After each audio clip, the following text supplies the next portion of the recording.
Fabian? Right, we've got an M2 Competition here. It's in for a hub gear upgrade. This is the hub gear which we're replacing. It's, instead of just having no pins here, it's now got 3 modified pins in. So therefore that the gear can't slip when it is mounted in. The common issue with these is so these gears slip and ruin engines. So it becomes into a major engine build instead of just a simple fix. How does it ruin the engine when it slips? This gear itself, on harsh down changes or progressive acceleration on the boost, this actual gear slips, which holds the timing chain.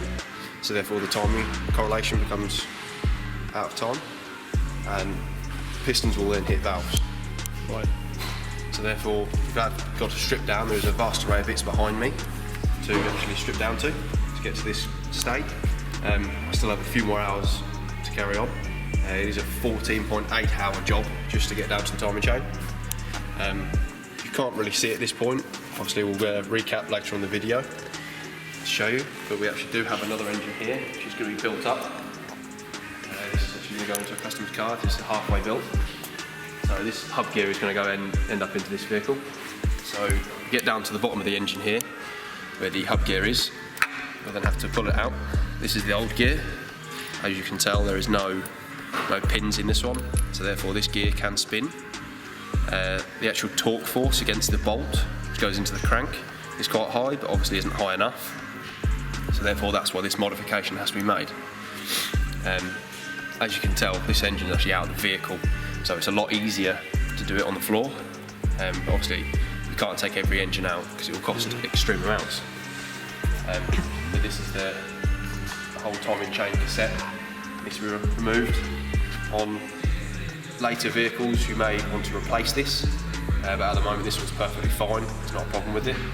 It's just out to make the job easier for me. Obviously we replace the timing gear at the bottom, which is this one. This one will go in place as we slot it back in. It'll go back in and the hub gear can then go back on, and then we can start assembling the engine back up. This is probably the most common failure on the S55, isn't it, really? Yes. Yeah. Yes, it is, yeah. Apart from that, yeah, quite bulletproof. It's been happening to tuned cars as well as stock cars. Yeah, stock cars as well it happens to. It's not just tuned cars. No. Just obviously the progressive down change of the vehicle is the main contributor. It's a big job, but it's well worth the money because, you know, if the engine goes, it's... Yeah, unfortunately no one sees this component, but it is quite a vital component. So the actual cost in the repair is quite extensive.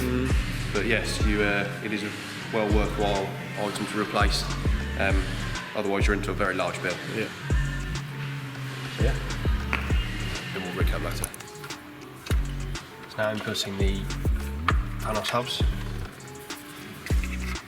So these don't need replacing, these are just serviceable items if you'd like them replacing if there's a fault. So they're both in. Bolts out. So they all go in. And I'll time those up.